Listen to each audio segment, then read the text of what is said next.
Hello दोस्तों, मैं अमित कुमार आप सबका स्वागत करता हूं आपके अपने YouTube channel Kamakhya study circle में। दोस्तों, हम एक नई सीरीज़ में जिसका नाम था छोटी मगर बड़े काम की बातें में हम आज आपके लिए लेकर आए हैं प्लासी का युद्ध 1757।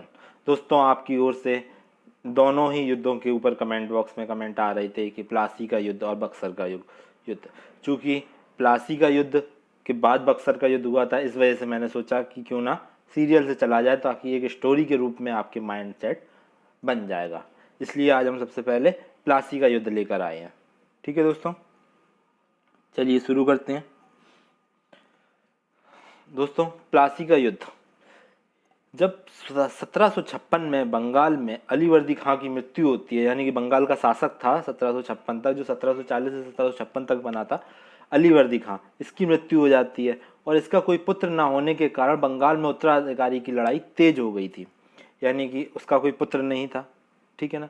पुत्र ना होने के कारण लोगों ने दूसरे लोग उत्तराधिकारी बनने की कोशिश करने लगे, जिसमें से 3 की दावेदारी काफ़ी मजबूत थी उसमें बंगाल का शासक बनने में। जिसमें से नंबर 1 पे थे पूर्णिया के नवाब शौकत जंग, ठीक है, ढाका के नवाब की पत्नी घसीटी बेगम और दीवान राजबल्लम। ये 3 लोगों के द्वारा बहुत ही मजबूती से दावेदारी पेश की जा रही थी। लेकिन अंततः हुआ क्या कि ये भी एक बात गौर करने वाली है कि अंग्रेज भी सिराजुद्दौला को बनाना नहीं चाहते थे, ठीक है। तो वो भी जो दीवान राजबल्लम है, उसकी ही दावेदारी के लिए भरपूर प्रयास अंग्रेज भी करने लगे, लेकिन वे पूर्णतः असफल रहे। आखिरकार बंगाल का उत्तराधिकारी अलीवर्दी खां की 3 पुत्रियों में से एक का पुत्र, यानी कि अलीवर्दी खां की 3 पुत्रियां थीं और उनका एक का पुत्र था सिराजुद्दौला, जो कि बंगाल का शासक बनता है, ठीक है। अंग्रेजों के मन में सिराजुद्दौला के प्रति हीन भावना शुरू से ही थी, इसीलिए वो उसको नहीं बनना देना चाहते थे और राजबल्लम का सपोर्ट कर रहे थे, इसलिए वो उसको शासक नहीं बनने देना चाहते थे। दोस्तों, अंग्रेजों द्वारा फ्रांसीसी से सुरक्षा हेतु अब बात शुरू होती है कि प्लासी का युद्ध शुरू कहाँ से होता है, मतलब कि इसकी नींव कहाँ से पड़ती है, ठीक है ना। तो दोस्तों, इसको एक कहानी के रूप में समझने की कोशिश कीजिएगा, ठीक है। ये बहुत ही ज़्यादा इम्पॉर्टेंट है, आप किसी भी एग्ज़ाम के लिए जाते हैं, बहुत ही ज़्यादा। इस पर यूपीएससी मेंस ने भी क्वेश्चन बनाया है, जो कि हम आपको आगे दिखाएंगे, ठीक है दोस्तों। अंग्रेजों द्वारा फ्रांसीसी से सुरक्षा हेतु फोर्ट विलियम के परकोटे पर तोप चढ़ा दी गई, यानी कि अंग्रेजों को फ्रांसीसियों से सुरक्षा यानी कि आक्रमण का डर था। तो उन्होंने क्या किया कि जो कलकत्ता का फोर्ट विलियम था, जिसकी स्थापना 1700 में हुई थी, हम लोगों ने इसकी चर्चा कर चुके हैं पहले ईस्ट इंडिया कंपनी के क्लास में। तो उसके जो परकोटे से मतलब है इसमें बाउंड्री वॉल जिसको कहते हैं, तो उसके परकोटे पर तोप चढ़ा दी, ठीक है। जिसे सिराजुद्दौला जो शासक बन चुका है उस समय का बंगाल का, उसने अपने लिए चुनौती माना। उसने सोचा कि हमें ललकारने के लिए चढ़ाई है, तो अंग्रेजों से उसने कहा कि तोप उतार दो आप, ठीक है। तोप उतारने को कहा, लेकिन अंग्रेजों ने तोप नहीं उतारी, ठीक है। तो सिराजुद्दौला का गुस्सा और बढ़ गया। इसी बात को लेकर 15 जून 1756 को सिराजुद्दौला ने फोर्ट विलियम पर हमला कर दिया, यानी कि जिस फोर्ट विलियम पर तोप चढ़ी हुई थी उस पर सिराजुद्दौला ने हमला कर दिया, जिसमें अंग्रेज हार गए और वो कहाँ जाकर छुपे, फुल्का द्वीप पर, ठीक है। फुल्का द्वीप की चर्चा भी हम पहले कर चुके हैं, जिसमें औरंगजेब के हमले के बाद वो छुपे थे जाकर फुल्का द्वीप पर ही, ठीक है दोस्तों। इस बार 5 दिन तक वो छुपे रहे। उसके बाद कलकत्ता का गवर्नर है रोजर ड्रेक, कलकत्ता के गवर्नर रोजर ड्रेक ने 5 दिन के बाद माफी मांगी, ठीक है दोस्तों। उसके बाद क्या होता है, इन घटनाओं के बाद सिराजुद्दौला कलकत्ता का प्रभारी, मतलब माफी मांग ली उन्होंने, ठीक है भाई, और उसके बाद सिराजुद्दौला अपना कलकत्ता का प्रभारी बना देता है माणिक चंद्र को, ठीक है, और अपनी राजधानी मुर्शिदाबाद वापस आ जाता है। यहाँ पे एक बात गौर करने वाली है कि सिराजुद्दौला ने अपनी राजधानी कहाँ बनाई थी, मुर्शिदाबाद, ठीक है। वो लड़ाई करने कहाँ गया, कलकत्ता फोर्ट विलियम पे हमला किया उसने, उसको जीता, अंग्रेजों को भगाया। अंग्रेज फुल्का द्वीप पर जाकर छुपे। रोजर ड्रेक ने 5 दिन बाद माफ़ी मांगी और फिर उसके बाद में सिराजुद्दौला फिर वापस अपनी राजधानी मुर्शिदाबाद आ गया और किसको कार्यभार सौंप दिया, माणिक चंद्र को। ठीक है, ये थी अब तक की कहानी। जब इस हमले की खबर अंग्रेजों को लगी, यानी कि अंग्रेजों के, और जैसे कि आपने जो हम लोगों ने पॉलिटी क्लास में डिस्कस किया था कि बंगाल के अधीन मद्रास और पंजाब की भी प्रेसिडेंसी आ गई थी, लेकिन तब तक नहीं आई थी 1757 तक, वो 1773 में आती हैं। ठीक है, यानी कि कहने का मतलब ये है कि बम्बई और मद्रास में भी अंग्रेजों की टुकड़ी बनी हुई थी। तो उस वहाँ पर जब खबर पहुँचती है कि अंग्रेजों को बंगाल में हरा दिया गया है, तो क्लाइव के नेतृत्व में, क्लाइव जो पहला गवर्नर है, क्लाइव के नेतृत्व में एक टुकड़ी कलकत्ता भेजी गई। ठीक है दोस्तों, इस पर ही यूपीएससी ने मेंस में सवाल बनाया था कि जिस सफलता की कुंजी को ड्यूप्ले मद्रास में ढूंढ रहा था, वो क्लाइव को बंगाल में मिली। चर्चा कीजिए। ठीक है, इस पर आप हमारे वीडियो की पूरी अगर बातें अपनी भाषा में या मेरे द्वारा बताई गई भाषा में अगर आप लिख देते हैं, तो आपका जो उत्तर है वो पूर्ण हो जाता है। ठीक है, अब आगे देखते हैं कि आखिरकार प्लासी का युद्ध कैसे बढ़ता है और आगे चलाया जाता है।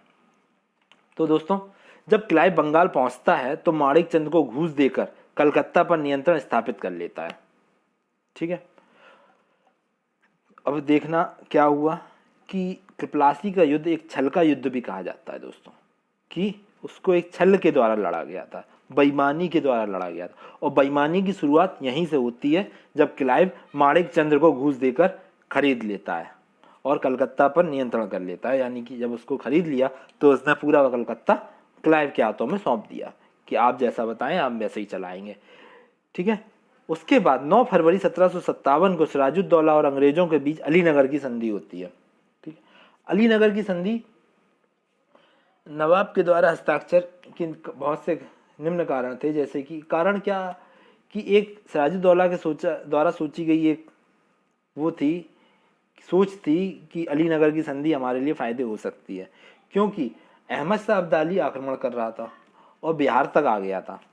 ठीक है, आक्रमण कर, तो सिराजुद्दौला ने ये सोचा कि अगर हम इस समय इनसे लड़े अंग्रेजों से, तो हमारी सेना का नुकसान होगा, और गोला बारूद जो भी कुछ है उसका नुकसान होगा, सैनिकों का नुकसान होगा, और तब तक पता चला अहमद शाह अब्दाली आ गया तो वो हम पर ज़्यादा हमला करेगा। तो अपनी सुरक्षा को बनाए रखते हुए उसने अलीनगर की संधि पर हस्ताक्षर कर दिए थे।